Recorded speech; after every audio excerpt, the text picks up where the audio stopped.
Hi, in this video I'm going to share how you could do a fun ombre technique using this charm transfer that says, who needs luck when you've got this much charm? I'm using a Verity chalkboard in the size 9 by 12, and we're going to use 3 different Chalkology paste colors. We're going to go with lime, white, and evergreen. Right now we're just prepping our paste, making sure it's a nice yogurt consistency. If it's dry at all, you simply add a little bit of water, stir it up, and you're good to go.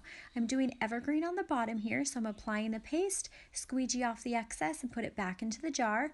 Next, we're going to do lime, same thing, apply the paste, squeegee off your excess, and then we're going to do white up at the top. So this way the colors flow together, and I'll show you real quick how you can do a fun ombre technique with just your finger by blending the colors together. So you literally just swirl your fingers to mix those colors, and that's it.